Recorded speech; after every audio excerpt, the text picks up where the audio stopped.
My girlfriend's dad took me on a fishing trip, and I couldn't resist him. From the moment I met him, something about her dad had a hold on me. His confidence, his piercing gaze, the way he carried himself. It was impossible not to notice. But I never imagined he might notice me, too. When he invited me to the lake house for a weekend of fishing, I thought it was innocent. Just a bonding trip, right?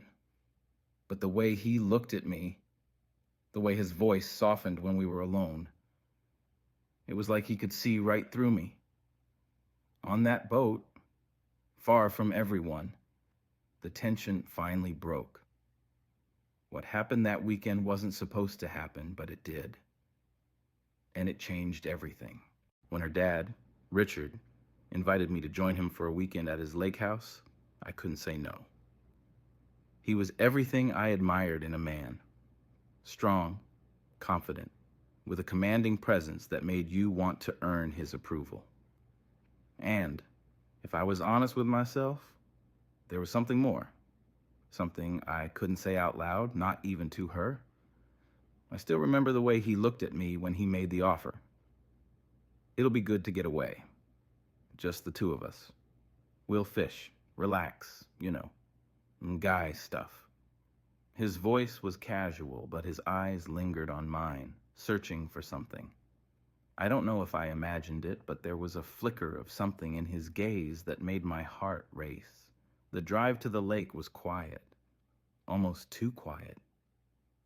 The occasional small talk felt forced, but the air between us was heavy. His hands gripped the wheel firmly, his arms flexing subtly with every turn, and I found myself stealing glances when I thought he wasn't looking. The lake house was beautiful, isolated from the world.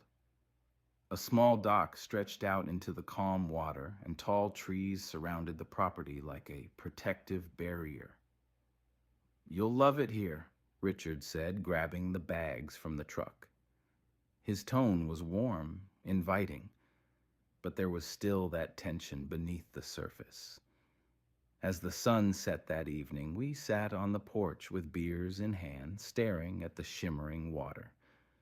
The silence between us wasn't uncomfortable. It was charged. "You've been good to my daughter," he said, his deep voice breaking the quiet. "I appreciate that." "Thank you," I replied, my throat dry. He turned to look at me then, his expression unreadable. "You're a good guy, Evan. Really." I didn't know what to say. The way he said my name, the way his eyes stayed on mine. It felt like he wasn't just talking about being a good boyfriend. My chest tightened, and I took a long sip of my beer to mask my nerves. That night, as I lay in the guest room staring at the ceiling, I couldn't stop thinking about him, about the way he looked at me, the way his voice lingered in my mind. There was something between us, but I didn't know what. Or maybe I didn't want to admit it. Tomorrow, we'd go fishing. Just the two of us. And something told me this weekend was going to be anything but ordinary. The morning came with a soft mist rolling over the lake, the water calm and glassy under the early sunlight. Richard was already on the dock, securing the small boat as I stepped outside. He wore a snug gray t-shirt that hugged his chest and shoulders, his every movement deliberate and sure. "Morning?" he called out, his voice cutting through the quiet. He glanced back at me with a small smile, the kind that made it impossible to tell what he was thinking. "Ready to catch some fish?" "Yeah," I said, forcing my voice to sound steady. The boat rocked gently as we pushed off from the dock. The air was cool, filled with the scent of pine and fresh water. We drifted further and further from the shore until it was just the two of us, alone in the middle of the lake. Richard was relaxed, leaning back as he cast his line into the water. Meanwhile, I could barely focus, hyper-aware of every small move he made. the way his hand flexed around the fishing rod, the way his jaw tensed as he concentrated. "So," he said after a while, breaking the silence, "how are things going with my daughter?" The question hit me like a splash of cold water. Uh, Good," I said, fumbling with the reel in my hands. "She's great." He chuckled softly, but it wasn't a light laugh. It was deep, almost knowing. "You sure? You look nervous."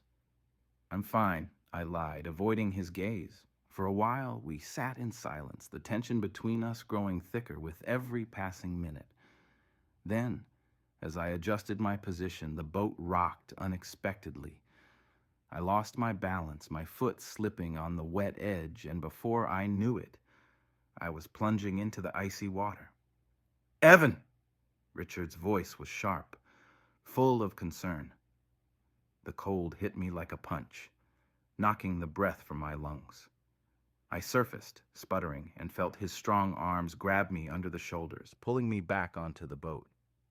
"Jesus," he muttered, his hands gripping me tightly as I caught my breath. "Are you okay?" "Yeah," I managed to say, shivering from the cold. His hands lingered on my arms as he steadied me, and when I looked up, his face was inches from mine. His dark eyes locked onto mine, and suddenly the world seemed to stop. Neither of us moved. Neither of us spoke. The tension that had been building all weekend finally snapped, and before I knew what was happening, his lips were on mine. The kiss was urgent, hungry. Like all the unspoken feelings between us were pouring out at once. His hands cupped my face, pulling me closer, and I didn't resist. I couldn't. When we finally pulled apart, his breathing was heavy, his eyes searching mine for something, regret, fear, maybe even anger. But all I felt was relief. Like a weight I didn't know I was carrying had finally been lifted. "Richard," I whispered, unsure of what to say. He shook his head, his hand still on my cheek. "We'll talk about this later," he said softly, his voice steady despite the storm in his eyes. The rest of the ride back to shore was silent, but everything between us had changed. And deep down, I knew this weekend was only the beginning. Back at the lake house, the air between us was electric, charged with everything that had just happened. Neither of us spoke as we stepped inside, but I could feel his presence behind me, his quiet confidence, the tension simmering beneath the surface. "Go dry off," Richard said, his voice gruff but softer than before. "There are towels in the bathroom."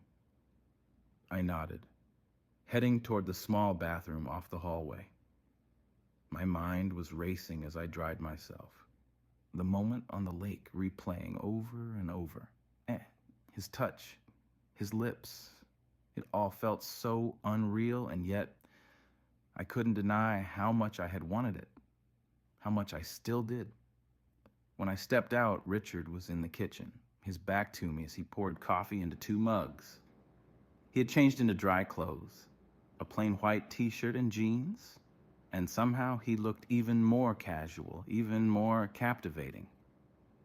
"Here," he said, handing me a mug. His fingers brushed mine for a moment, and I felt my heart skip a beat.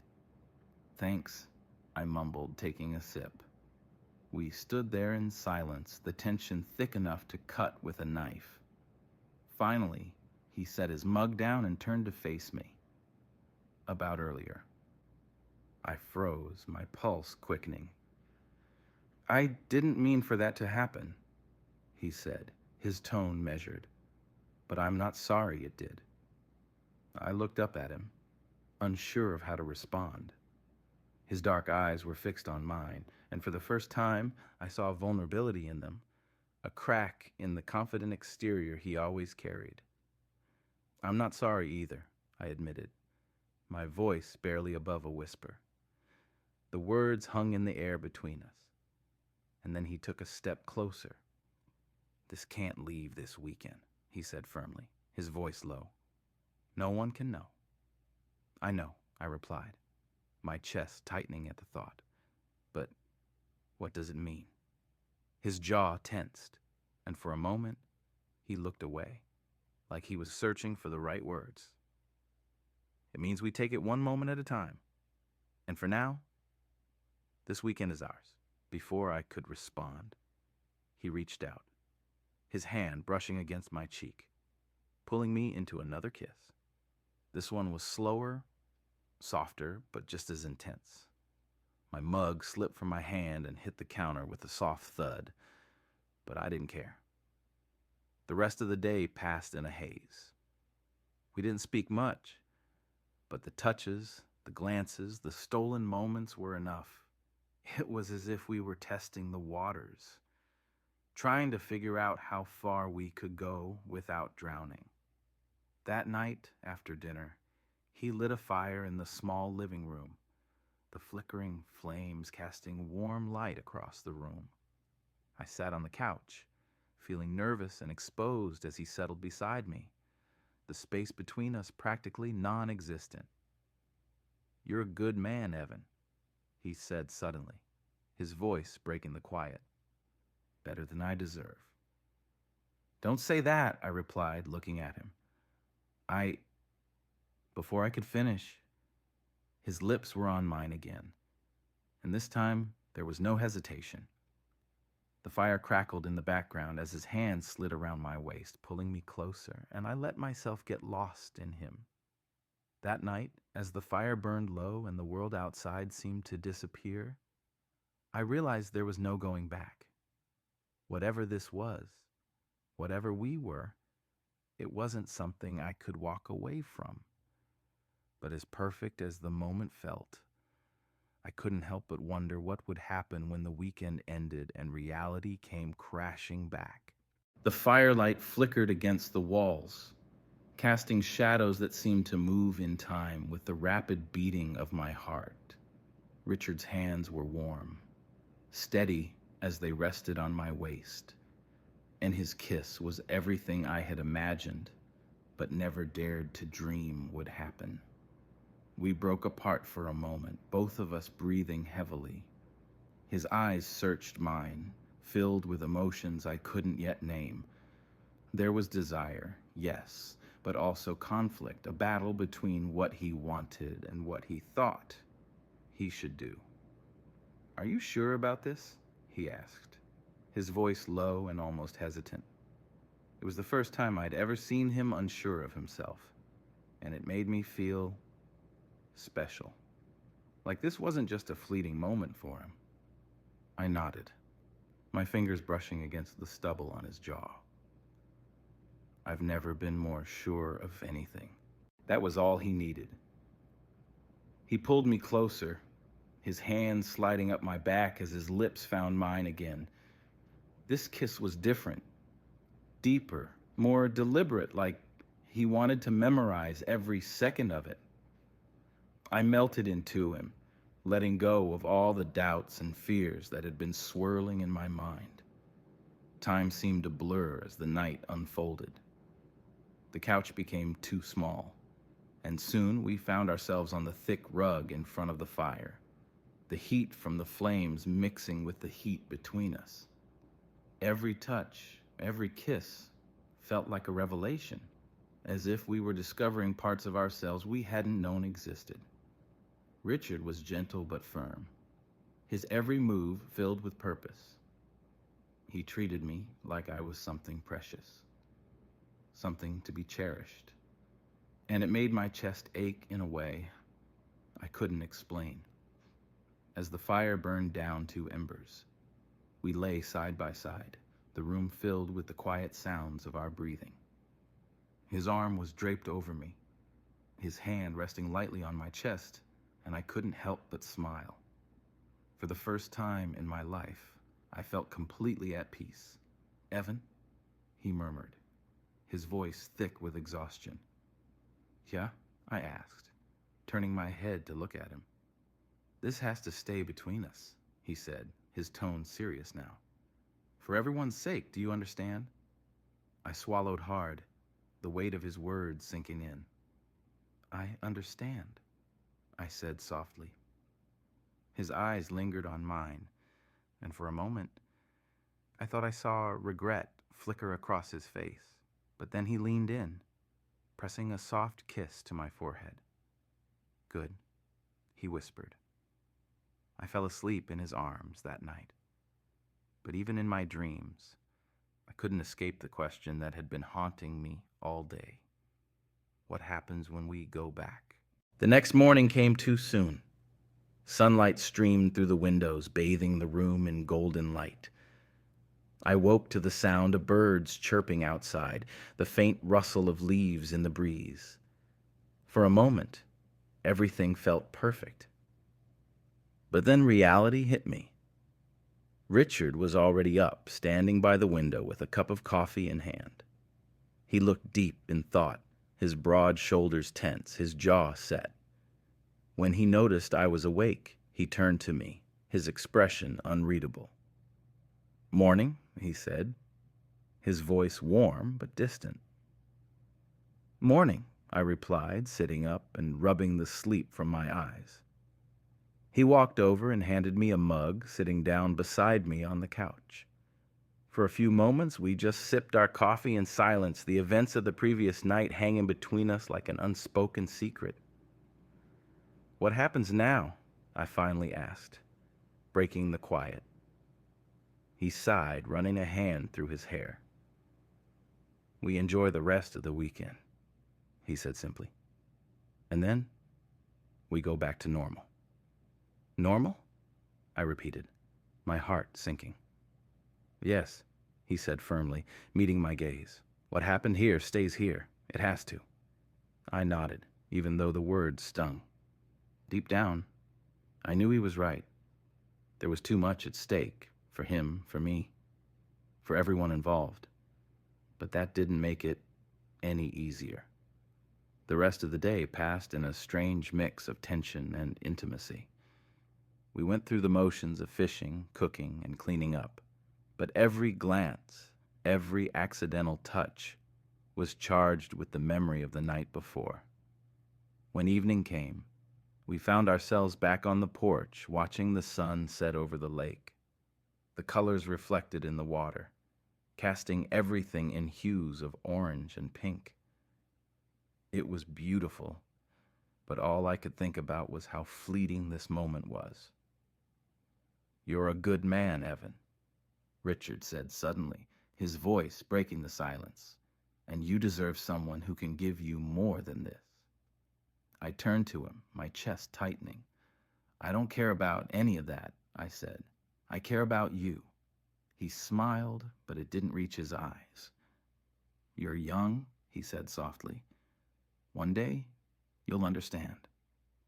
I wanted to argue, to tell him he was wrong, but the look on his face stopped me. He wasn't just protecting himself. He was protecting me, too. As the last rays of sunlight disappeared behind the trees, I knew this weekend would stay with me forever. But I also knew that when we returned home, everything would have to change. Or at least, that's what we told ourselves. The drive back to the city was quiet, but not uncomfortable. Richard kept his eyes on the road, his hands gripping the wheel as the miles passed beneath us. I could feel the weight of the weekend pressing down on both of us, the unspoken promise that everything had to return to normal. But how could it? Every time I glanced at him, my chest tightened with the memory of his touch, the sound of his voice whispering my name in the firelight. He'd been vulnerable with me, and I with him. And now we were pretending it never happened. As the city skyline came into view, he finally broke the silence. "I'll drop you at your place," he said, his tone neutral. "Okay," I replied, my voice barely audible. When we pulled up in front of my apartment, he parked but didn't unlock the doors immediately. Instead, he turned to me, his expression softer now. "Evan," he began, pausing as if searching for the right words. "I meant what I said at the lake. You're a good man. And He stopped, shaking his head. You deserve better than what I can give you. I opened my mouth to respond, to tell him I didn't care about what was right or wrong. But the look in his eyes silenced me. It wasn't just guilt, it was fear. Fear of what this could mean for both of us. Thank you for the weekend, I said instead, forcing a small smile. His lips quirked into something that wasn't quite a smile, but it was enough. Take care of yourself, Evan. I stepped out of the truck, watching as he pulled away and disappeared down the street. For a moment, I stood there, staring after him, my heart feeling heavier than ever. Over the next few days, I threw myself into work and my routine, trying to push the memories of the lake house out of my mind. But it was impossible. Every quiet moment, every dream brought me back to him. Richard wasn't much better at pretending. When I came over for dinner with his daughter a week later, he barely met my eyes. The tension between us was palpable, but no one else seemed to notice. You two had a great time at the lake, huh? His daughter joked as she set the table. Yeah, Richard replied, his voice tight. It was memorable. Our eyes met across the room, and for a split second, I saw the longing in his gaze. The same longing I was trying so hard to bury. After dinner, he pulled me aside under the pretense of helping him with something in the garage. The moment the door shut behind us, the air between us shifted. Are you okay? He asked, his voice low and filled with concern. I'm fine, I lied, even though my chest ached just being this close to him again. He stepped closer, his hand brushing against mine. I've been thinking about you, he admitted, his words barely a whisper. Me too, I confessed, my voice trembling. For a moment, it felt like the world had stopped again, just like it had on the lake. But before anything could happen, the sound of footsteps from the house pulled us apart. We can't do this, he said, his voice full of regret. Not here, not now. I nodded, but the look in his eyes told me this wasn't over. The following week, Richard called me out of the blue. His voice was steady, but there was an urgency beneath it. I was thinking, he said, pausing as if weighing his words.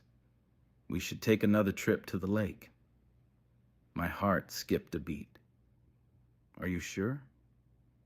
I need to clear my head, he said, though we both knew that wasn't the only reason. That Friday, we packed the truck again and made the familiar drive out to the lake. This time, the tension between us was impossible to ignore. Every glance, every accidental touch was charged with anticipation. When we arrived, he didn't even try to make small talk. As soon as we stepped into the house, he turned to me, his eyes dark with emotion. I can't keep pretending, Evan, he said, his voice breaking. I don't know what this is, but I know I can't stay away from you. Before I could respond, he closed the distance between us, his lips crashing into mine with a passion that left me breathless. This time there was no hesitation, no holding back. The rest of the weekend was a blur of stolen kisses, whispered confessions, and moments that felt like they belonged to another world. Out on the water, under the stars in front of the fire, every second was ours, and ours alone. By the time Sunday rolled around, the thought of leaving felt unbearable, but as we packed up the truck, Richard squeezed my hand and gave me a small, knowing smile. We'll figure this out, he said, his voice steady despite the uncertainty in his eyes. One step at a time. And as we drove back to the city, I realized that no matter what happened next, I wasn't ready to let him go. Not now, not ever. This story shows how love can surface in the most unexpected moments, breaking down barriers we thought were unshakable. It's a tale of forbidden passion, inner conflict, and the courage to face emotions that challenge societal norms. So, what did you think of the story? I want to hear your opinion. Tell me in the comments. On a scale of 1 to 10, what score does this story deserve? And let's do something fun. Drop your name in the comments. Whoever likes your name is saying they like you. Let's heat up the comment section with love and interaction. See you in the next video.